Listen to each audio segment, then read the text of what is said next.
Alright folks, welcome back. So we've explored Gotham's shadows in Batman Begins and unleashed the adamantium rage in X-Men Origins Wolverine. Now, today, we're diving headfirst into the gleaming, bullet-riddled and often hilariously malfunctioning future of 2080. We're tackling a game from 2012 that on paper sounds like a dozen other cover shooters from that era, but this one came from a surprising source, the masterminds behind the Yakuza series, and it brought some wildly ambitious ideas to the table. We're talking about Binary Domain.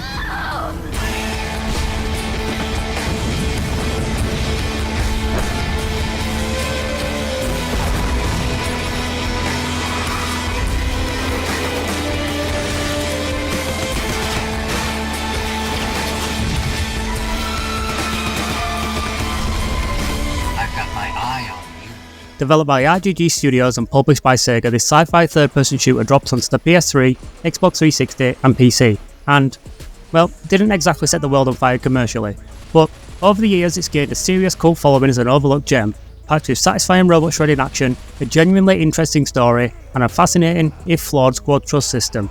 So, in this retrospective we'll deploy into the futuristic Tokyo, blast some scrap metal, explore why the Yakuza team tackled this genre, dissect its unique mechanics, including that infamous voice command system, and figure out why this ambitious shooter deserved way more recognition.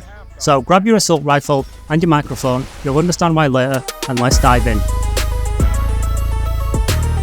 Okay, our story kicks off in 2080. Climate change has flooded large parts of the world, leading humanity to rely heavily upon robotic labour to rebuild. Naturally, international laws were put in place to stop anyone from creating robots too human-like, the so-called Hollow Children. Because, you know, Blade Runner, Terminators, General Robot Apocalypse fears, all sensible stuff. The 21st century started off pretty bad, and only got worse. Sea levels rose, climate went to hell.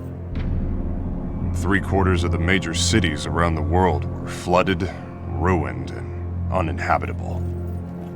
Local and national authorities rebuilt upward, above the waterline. But a lot of people had already died as the world collapsed.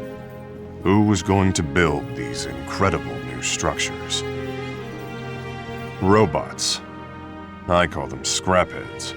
But then, I've never been a fan. Not that anyone cares what I think.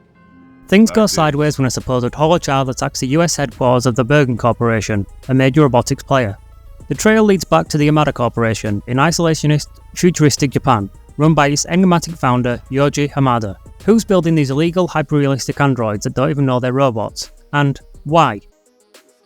To find out, the UN forms an international task force called the Rust Crew, led by you, Sergeant Dan Marshall, alongside your partner Big Bo and a diverse squad of characters including the posh British sniper Charlie, demolitions expert Rachel, Chinese recon specialist Faye, and my personal favourite, the suave French combat robot Kane. Yes, you get a robot teammate. I am a combat model, mademoiselle, line number CN7. Kane is, how you say, the little joke. Less chatter, the police are gaining! Increasing speed. You're sent into the technological fortress of Japan to infiltrate Hamada, find the man himself and figure out what the heck is going on, gather evidence and take him to The Hague for trial. It's got this great B-movie sci-fi vibe right from the start. An international squad of archetypes, shady corporations, killer robots, philosophical questions about humanity lurking under the surface. All standard tropes maybe, but executed with a certain earnest charm.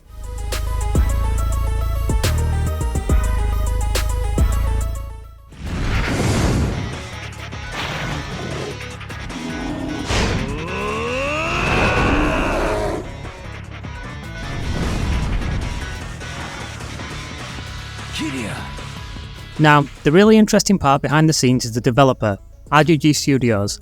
Yes, the very same team famous for the sprawling crime sagas, intense street brawls, emotional melodrama and wacky side activities of the Yakuza series, led by, at the time, the legendary Toshihiro Nagoshi.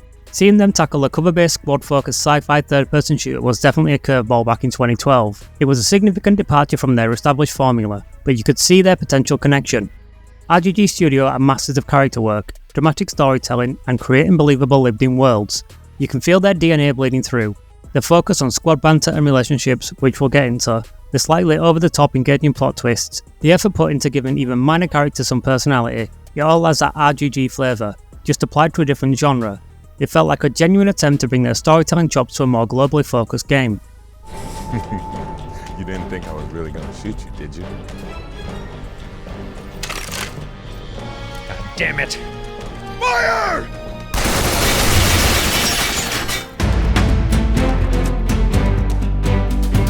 Okay, let's talk about actually playing the game. At its core, Binary Domain is a third-person cover shooter, very much in the vein of Gears of War. You move between cover, pop out, shoot robots. Standard stuff, right? Well, yes, but the crucial difference is that shooting robots is incredibly satisfying thanks to the procedural damage system. Blasting away at these metallic menaces feels fantastic. You can shoot off arms, legs, and even their heads, and they react accordingly. Blow off a robot's legs and it might start crawling towards you, still firing. Shoot off its weapon arm and it might pick up the gun with its other hand or resort to melee.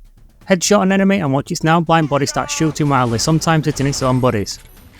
This scrap and salvage field makes the combat dynamic and visually rewarding. It's not just about depleting a health bar, it's about systematically dismantling your foes piece by piece. The enemy variety is decent, ranging from standard humanoid bots to gorilla-like shock troopers, spider bots, and some truly massive screen-filling bosses that require specific tactics and sometimes involve climbing on them, Shadow of the Colossus style, but with more explosions.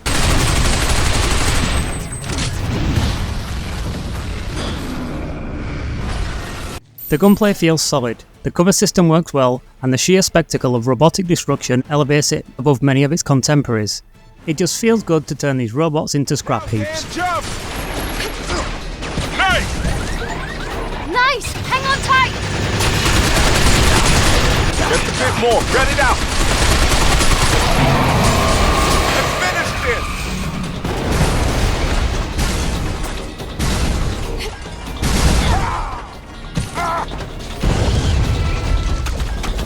That took longer than I thought it would.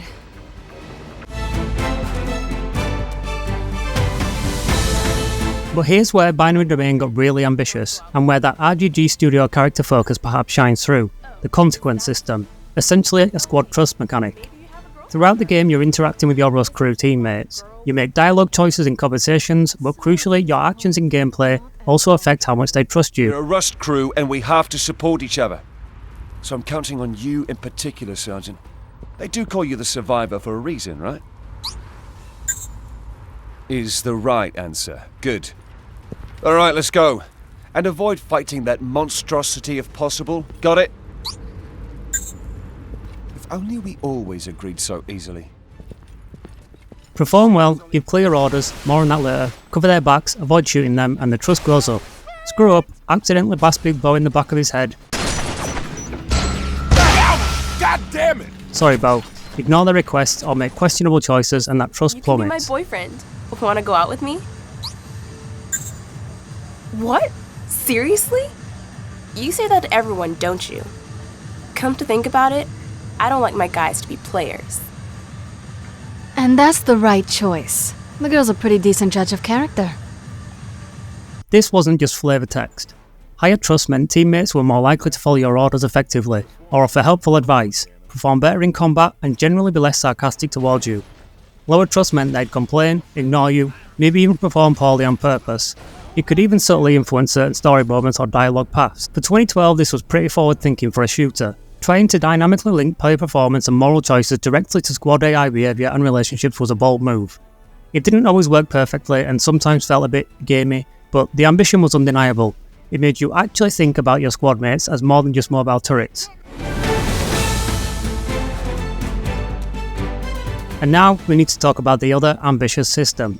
The feature that likely generated more unintentional comedy than any scripted joke in the game, or the most frustration for some, the microphone voice commands. Yes, Binary Domain allowed you, nay encouraged you to plug in a headset and issue verbal commands to your squad.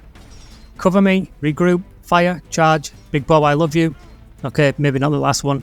The idea was immersion. Barking odds like a real squad leader. Gotta know is regroup. Try it. Got it. The reality for many players was an hilarious exercise in frustration. The voice recognition, especially back in 2012 and potentially affected by accents, background noise or just sheer robotic stubbornness, was notoriously unreliable. You yell, "Fire!" and your teammate might respond with, "What was that?" or "Negative." Or just stand there admiring the futuristic architecture. You desperately shout, "Help me!" while pinned down, only for Kane, the French robot, to perhaps offer you a croissant recipe. Not really, but it felt like it sometimes. Thankfully, you could issue all the same commands using controller buttons, which worked perfectly fine. But the voice command system remains this infamous, slightly bizarre yet endearing ambitious feature. Bless its circuits, it tried. It really tried.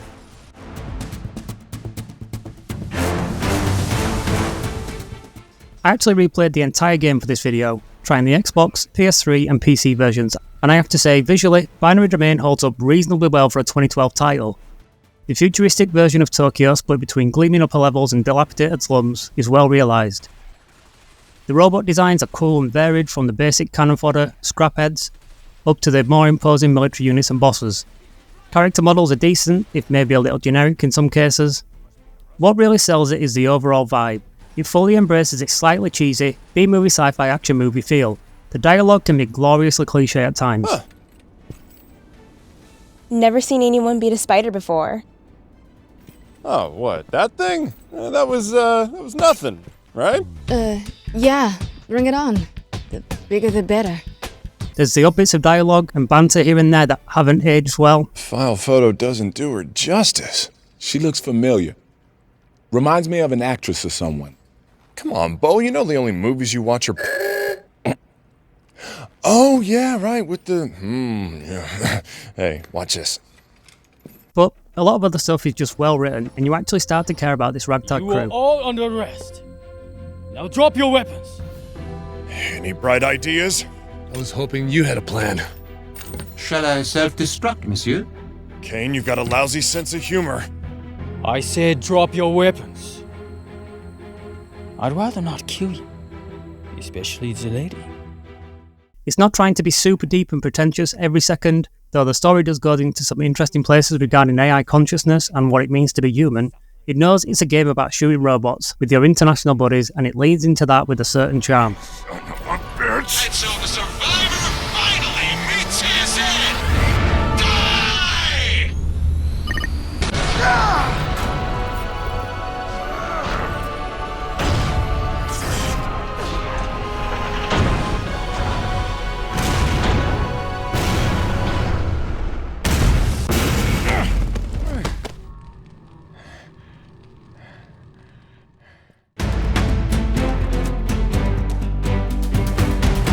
So, with its satisfying combat, an ambitious trust system, a cool setting, and the backing of the Yakuza team, why isn't Binary Domain talked about in the same breath as Gears of War or Mass Effect from that era? Why is it an overlooked gem? Well, critically it reviewed pretty decently, mostly 7 and 8 out of 10, praised for the combat and robot damage, intriguing story ideas and the trust system's ambition, but often dinged for generic elements, a dodgy voice command system, and maybe not quite reaching the heights of the genre leaders. Commercially, however, it didn't perform well at all. Why? It's hard to say for sure. Maybe it got lost in the crowded market, 2012 had some huge releases, maybe the marketing didn't effectively convey its unique selling points beyond generic sci-fi shooter, maybe the reputation of the voice command system put people off, maybe Sega didn't push it hard enough. Whatever the reason, it faded relatively quickly at retail, but like many games with cool ideas, it found a second life.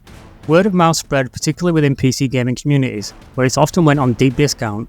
People discovered its satisfying robot blasting and surprisingly engaging story and characters. It's now firmly cemented as a cult classic, a game that dared to try some different things within a familiar framework and largely succeeded, even if the world didn't notice at the time.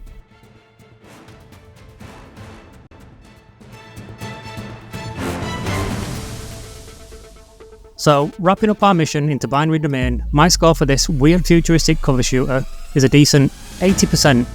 Is it a flawless masterpiece? No. It has its share of early 2010 shooter tropes. The voice commands were mostly a bust, and the dialogue occasionally dips into glorious cheese. But is it a damn good game that deserved better? Absolutely. The core combat against those destructible robots is immensely satisfying and holds up really well. The consequence system, while maybe not perfectly implemented, was an ambitious and fascinating attempt to make your squad interactions feel meaningful. The story tackles sci-fi themes about AI and humanity with surprisingly earnest and some genuinely effective twists. No, this is all wrong. Faye probably didn't even know it herself until Amadar got hold of her. But ignorance is no defense. The brass wants her taken out, and she is a direct violation of Clause 21. Son of a bitch! Without her, we never would have made it here in the first place!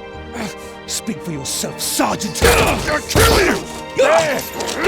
What? This party ain't over yet. Coming from the Yakuza team, it's a fantastic example of the developers stepping outside of their comfort zone and bringing their unique sensibilities to a different genre. It's got heart, it's got style in a B-movie kind of way, and it's got robots that explode real good. If you missed out on Binary Domain back in the day, I highly recommend seeking it out, especially on PC where it's often super cheap. It's a prime example of an overlooked gem, a game that offers way more than its generic cover art might suggest. And that's the debrief on Binary Domain. What do you guys think? Did you play this underrated shooter back then? Were you charmed by its B-movie plot or just enjoy blasting robots? Did you ever get the voice commands to actually work consistently? And who is your favourite member of the Rust crew? It's Kane, right? It's gotta be Kane. Let me know all your thoughts and memories down in the comments. If you enjoyed this retrospective and want to see more dives into gaming history, forgotten classics and ambitious failures, please hit that like button, it's a huge help, and consider subscribing and ringing the bell if you haven't already, so you don't miss out on the next mission. Thanks as always for watching, squad. Mission complete, stay safe, keep gaming, and I'll catch you here next time.